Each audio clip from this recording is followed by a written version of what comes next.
Coming up tonight, Harmony hits some rough seas, take a tour of Central Park, and I got to sit down with the food and beverage manager. It's all coming up, so let's set sail.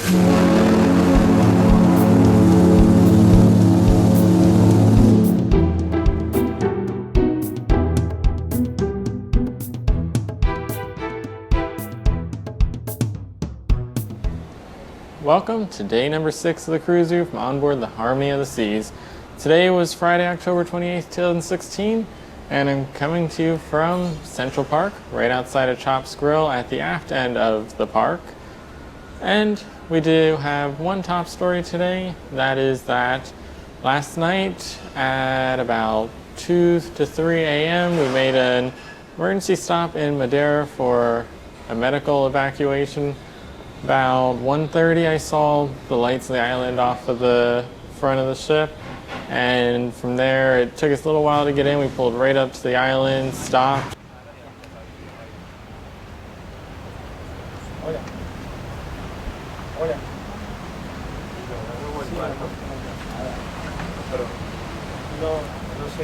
We're stopped for probably at least half an hour while a small pilot or police boat came out to take some people off, and then it went on its way to the island and we continued on with our journey.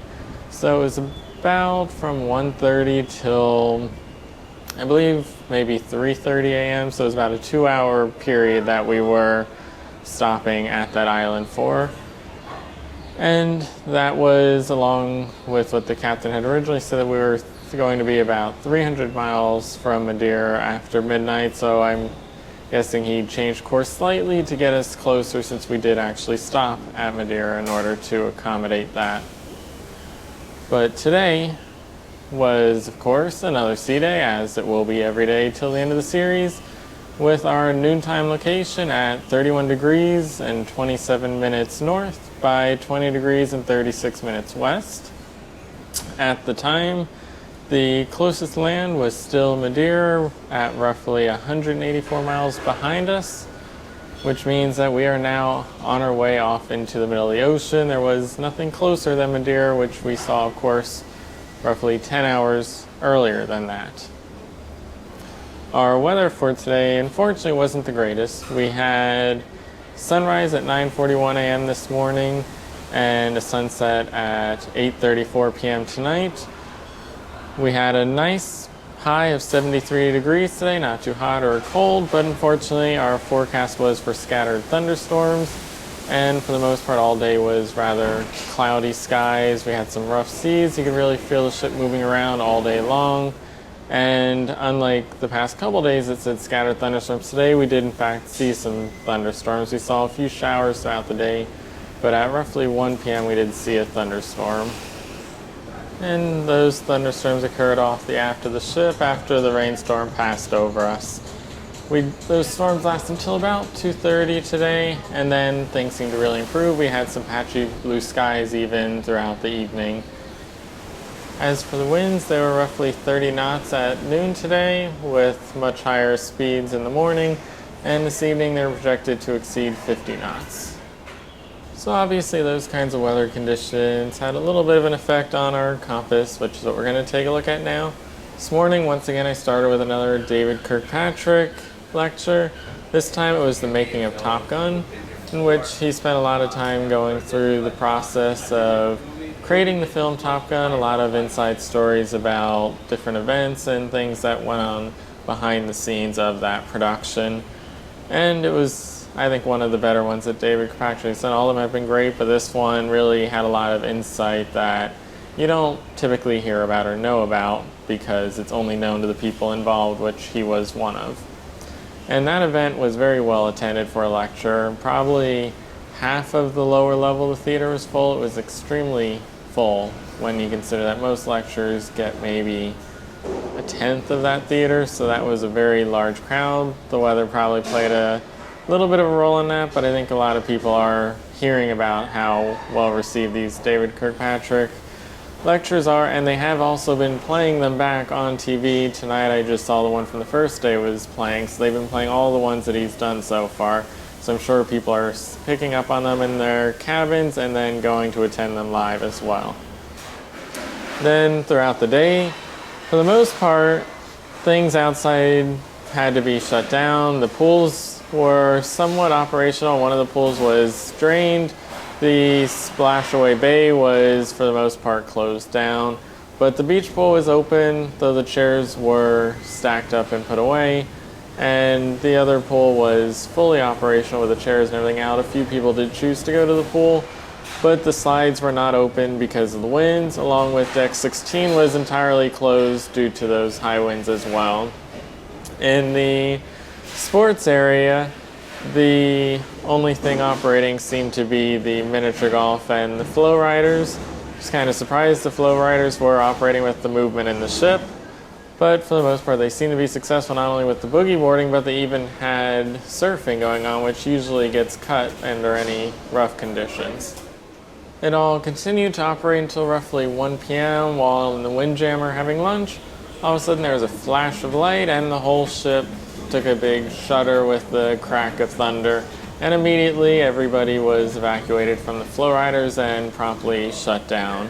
And that remained for most of the afternoon. Later on, everything opened up, not only what was previously running, but even the slides, which hadn't been operating all day, opened up, as well as all the flow riders and other outdoor activities. So by the afternoon and evening, everything was fully operational on the ships, as we had blue skies and rather calm conditions. Even the seas had subsided to a relatively calm state.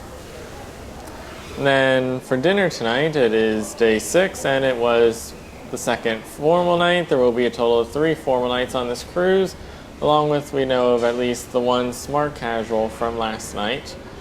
And tonight, while there were several items on the menu I would have enjoyed, and you can see them all on the screen, I actually went to Jamie's Italian instead for dinner, located right in Central Park, a little bit down from where I am right now. And that, of course, is a venue that was on the Quantum class, and I wanted to try it there but didn't have any time or a chance to. So I did get to try it tonight here, and it was an absolutely incredible meal, as you'd expect for mostly special venues on board the ships. Start off with a cured meat plank, which had all different kinds of meats and stuff, but the one thing that really stood out was some wet mozzarella balls. The mozzarella in Jamie's Italian is absolutely incredible, the best you can find anywhere on this ship, which is likely because it is the Italian restaurant on the ship. And then from there, for my starter, was a prosciutto and melon dish, which once again included that delicious mozzarella. And my entree was a tagliatelle bolognese, which was delicious. They used all homemade pasta made fresh on board the ship every single day. And you wouldn't expect it to be a big deal, but it was absolutely noticeable. You could instantly tell that pasta tasted fresh and better than any other pasta on board the ship. It was like night and day compared to the stuff you get in the other venues. So if you love pasta, definitely do Jamie's Italian. It tasted just like the stuff you get in Little Italy in New York. It is absolutely fresh and delicious food there. And following that, at 8:45 p.m. tonight, I had a headliner showtime starring female vocalist Toni Warren. Never wonder where I am, for I am always by your side. In the cold night, and it moves my slide. And she came to fame in 2012 as a contestant on season 1 of The Voice UK, where she was one of the finalists. And tonight's show, it was only a headliner, not one of the official Royal Caribbean shows, but it was the most crowded I have ever seen the Royal Theatre. It was packed, every single seat was taken. If you didn't have a reservation, you really weren't getting in until all the seats were gone, and it was standing room only in the back of the theater. It's the only time this sailing that I've seen that theater that crowded, and ironically, the closest it's been to that packed was the first headliner.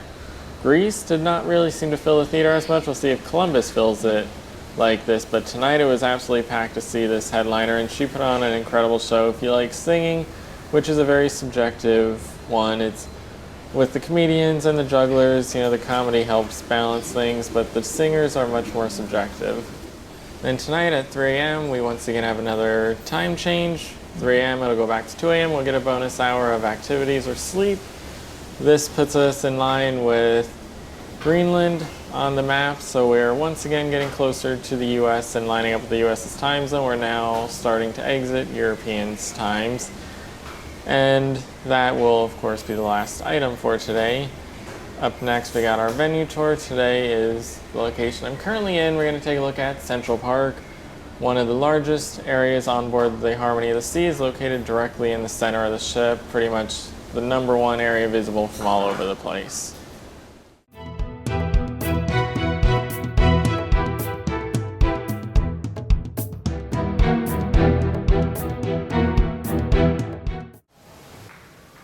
The center of the Oasis-class ships is Central Park.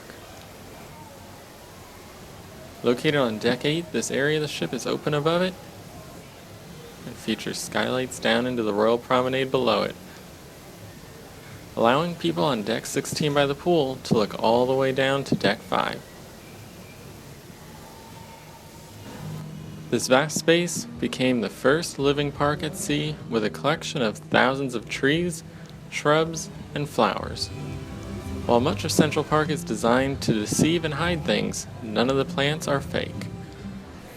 Everything is living and growing, requiring a small team of gardeners to precisely manicure every leaf and twig in the space to create the perfect appearance for the guests to enjoy.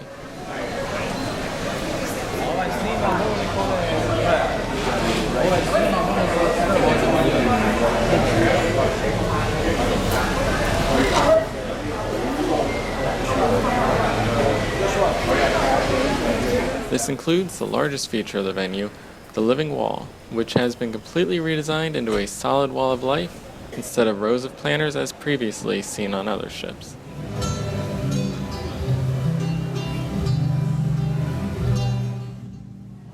Vintage's Wine Bar, the primary wine venue on board since Champagne Bar did not continue to the Harmony.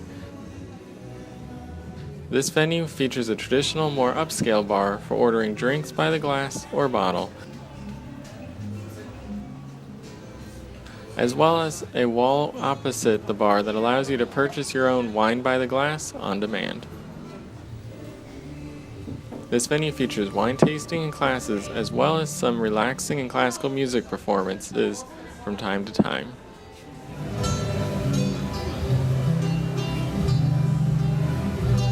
With the Harmony of the Seas, Giovanni's Table has been removed, and in its place, another Quantum-class venue has been brought on board, with Jamie Oliver's premier Italian eatery, Jamie's Italian. This venue features a more casual atmosphere complete with outside seating. This complements the rustic Italian favorites featured throughout the menu.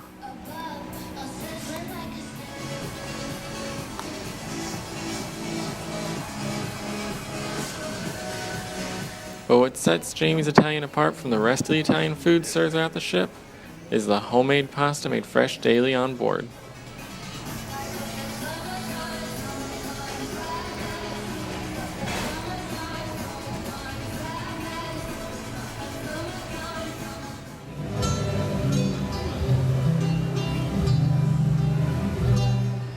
The Oasis class exclusive and aptly named 150 Central Park makes its return to Central Park on the Harmony of the Seas.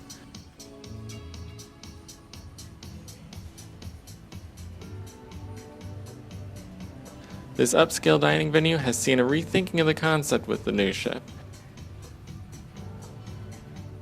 The elaborate elegance of the previous ships has been toned down,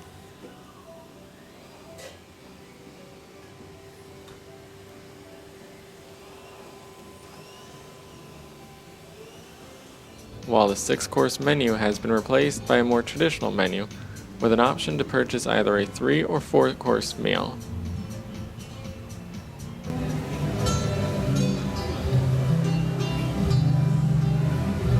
The longest-running specialty dining venue, Chops Grill, once again makes an appearance on the Harmony of the Seas. This classic steakhouse offers a variety of appetizers and desserts, while the steaks and seafood offerings highlight the menu. The venue is one of the largest specialty dining venues on board, with ample seating inside where there is a contemporary ambience as well as a large outside dining area that features a glass enclosure, ensuring it remains usable, calm, and quiet regardless of the weather in Central Park.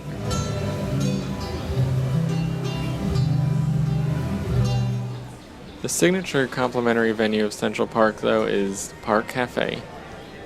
Introduced on the Oasis as an enhanced, made-to-order variation of the classic Promenade Cafe, this venue has now been introduced on nearly every ship in the fleet.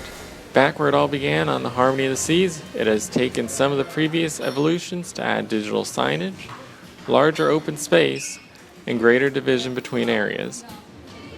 As the most popular daytime dining venue after the Windjammer, this area can often be crowded, but added outside seating helps to alleviate the crowds a bit.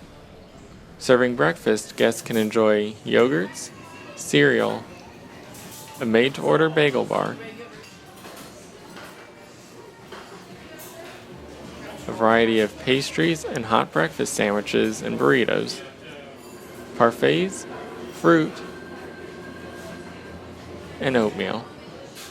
During lunch, the venue offers guests soups, desserts, grab-and-go cold sandwiches, the signature Kummelbeck sandwich, a large made-to-order salad bar,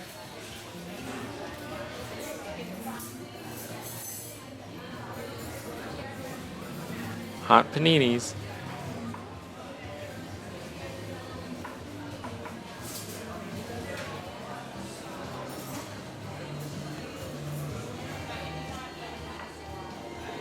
and grab-and-go salads. In addition to food, the venue also offers a variety of coffee, teas, juices, and cold drinks throughout the day.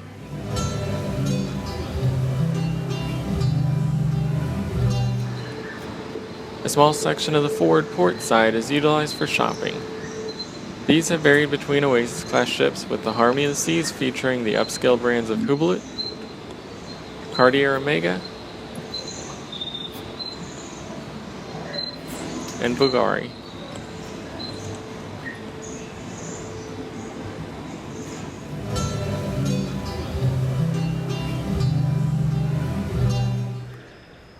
The aft end of Central Park is dominated by the Rising Tides Bar. Located right in the middle, this large glass pavilion features an oval bar that travels between the Royal Promenade on Deck 5 and Central Park on Deck 8.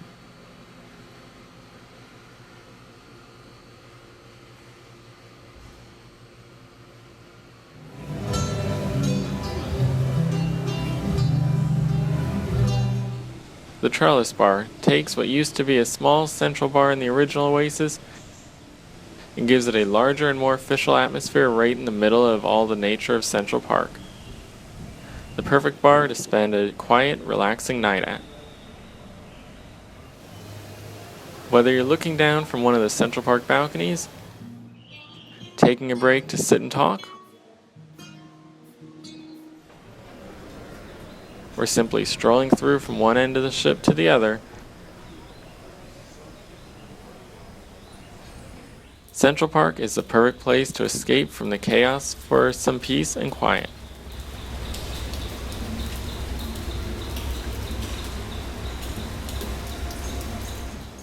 Central Park is one of the most peaceful places you'll find on the Harmony Seas, if not the most peaceful place. You got the sounds of birds, you got a nice breeze blowing through the trees and the bushes around here. It is absolutely peaceful and relaxing to just come in here and sit, relax, have a drink, or even have a meal. Park Cafe, of course, is always a favorite venue for breakfast or lunch, and tonight we had Jamie's Italian. We sat outside Jamie's and it was just beautiful under the little canopies with the accent lighting, and you could see the blue skies overhead, those birds that are tailing along with us to the US. There are a couple of them even flying around Central Park, so it's an absolutely beautiful environment. And then going along with our venue tours tonight, we have a bonus daily dine. We're going to take a closer look at 150 Central Park.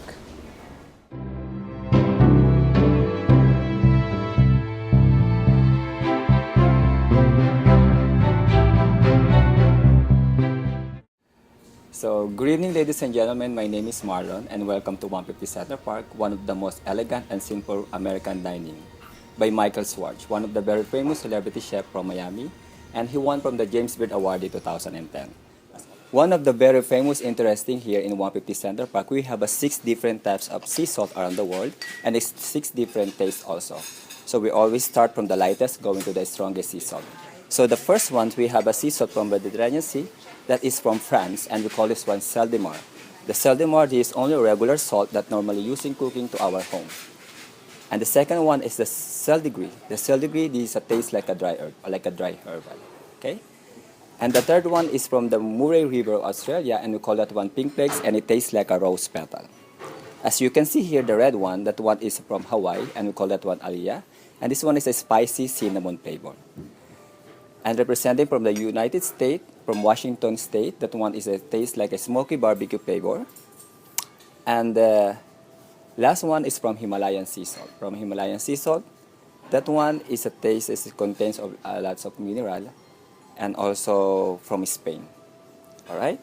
And also you can try everything here from starting from the bread and everything and so on. We have also different types of wine here all over the world. It's very all selections. Only here in Harmony of the Seas that we have a choices for your starter, main course, and the dessert. And you can choose the 3 courses of your meal or else for the 4 courses of your meal that together with the wine pairing. And also from the Michael Schwartz, one of the very most and popular dishes here from the appetizer that always I recommend to the guests. That one is lobster gnocchi. That is really, really excellent.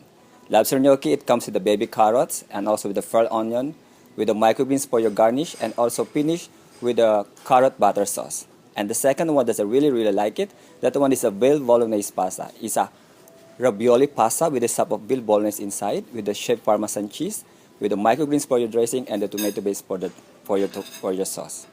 All right.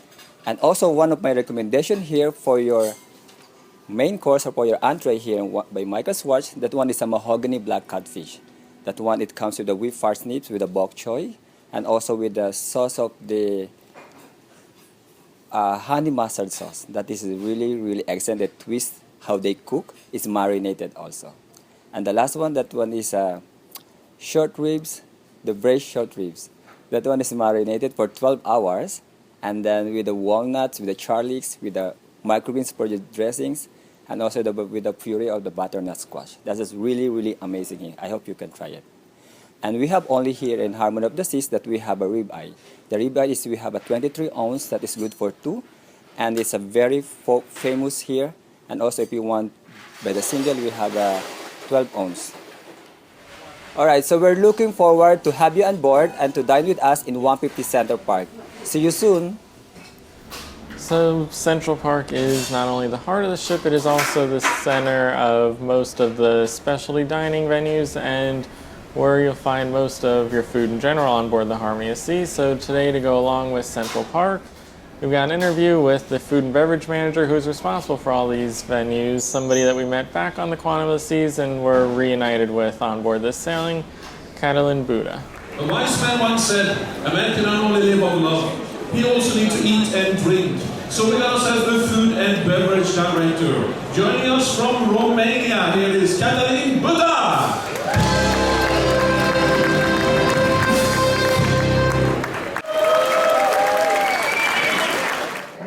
So now today I'm joined by Catalin Buta, the food and beverage director on board the Harmony of the Seas, who we of course know from the Quantum of the Seas 2 years ago.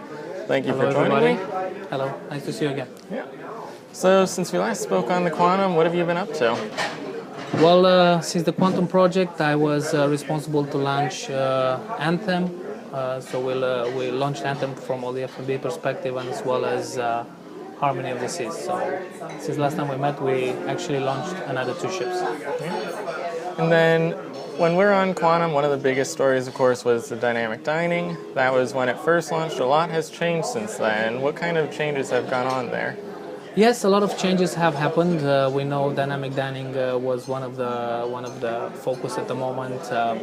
since then, what happened? We went with Anthem, where we have launched as well dynamic dining, which went pretty well, and then we started Harmony of the Seas. Changes wise, lately there's been an announcement that we're going to basically fade dynamic dining into my time dining. There's been an official announcement. And the announcement was simply because we just listened to our customers. We based our decisions to what our customers are telling us and what they want. And there was a lot of discussions back and forth, and we all decided that we need to go forward with the My Time Dining. The ratings and results proved it, that our customers really prefer the My Time Dining, so that was one of the reasons that has happened from dynamic dining to My Time Dining. So with dynamic dining, it's been phased out because the people didn't want it, but from an operational and management perspective, how feasible would it be if it were to become popular again in the future to bring back? We always think that working for Royal Caribbean is always an innovative, a forward-thinking company. You never know, it could come back. We could go with the same model moving forward.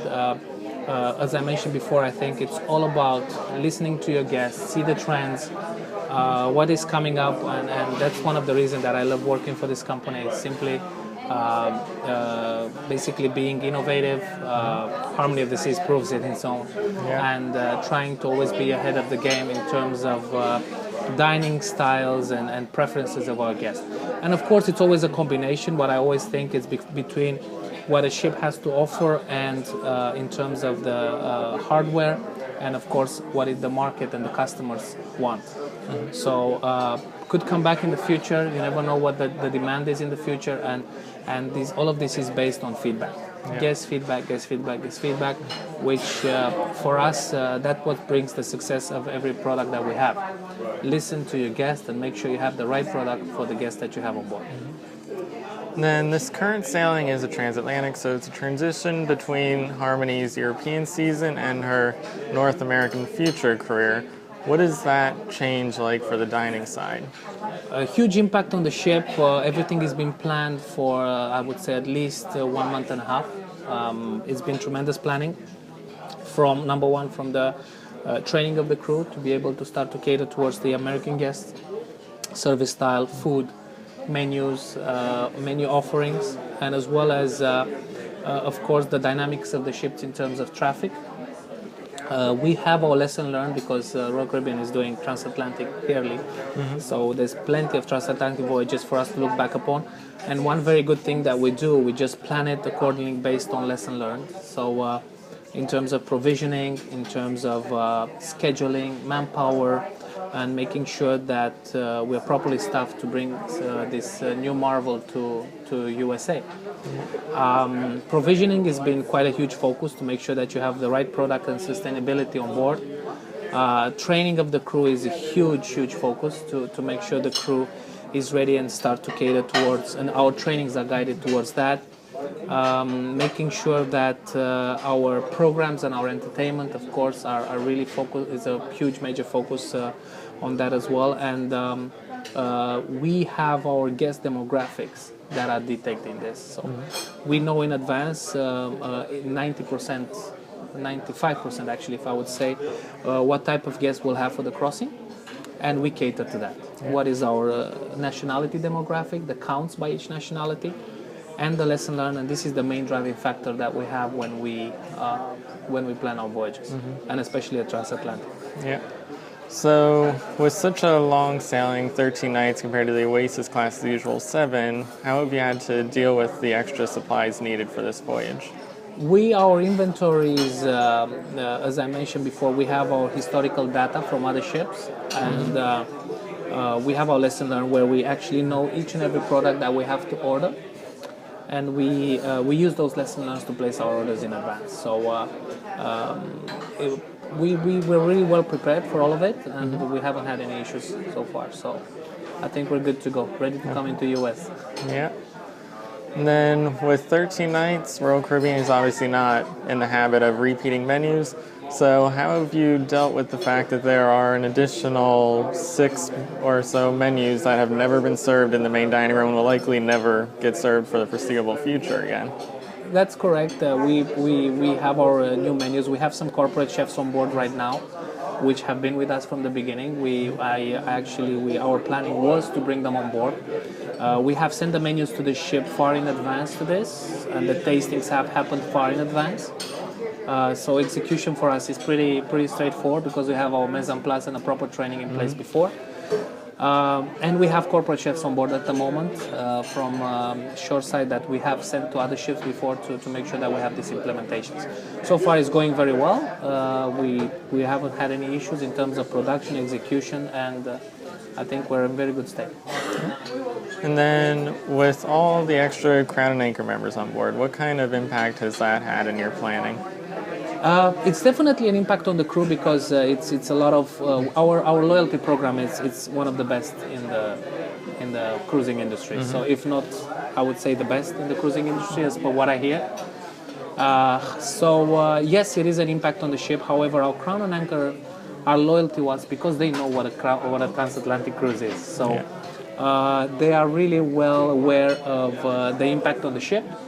And they're really well aware, and I think that's what they like. And being on board, they know the lounges are going to be busy. They know the restaurants are going to be busy, the ones that they're privileged to. And that's why we actually give them extra lounges to make sure we fulfill all our commitment to our loyal guests, because they're loyal to us, and very important for us is for us to be loyal to them. Yeah. So while we have so many on board, we still extend our program into other venues to make sure we 100% cater and we give what we commit to.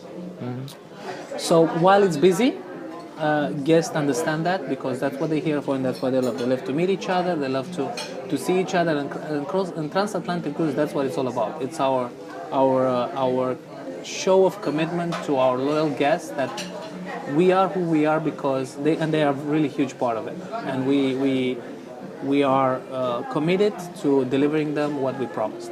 And I think that's what it's all about. Commit to something and make sure you give it to your guests. Yeah. And then while everything is obviously about the guests, in order to make that happen, there's a lot of crew involved. During this sailing, they have 9 continuous days at sea, many of which are 25 hours long. So how do you keep them motivated and get them through this hard sailing? We have, first of all, the crew, yes, it's pretty as an F&B, we have all our areas open and it's really busy. One good thing is 1 hour back, so to be very honest, going to America is actually better because you get 1 hour sleep every night extra. We have a very strong crew programs in conjunction with our HR team. In terms of activities, movies, we have a disco in the bar. The crew bars are pretty popular.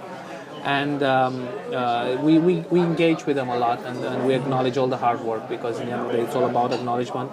It's not easy to do a crossing like this, but we have a very strong human resources, crew-related crew welfare program that really helps with that.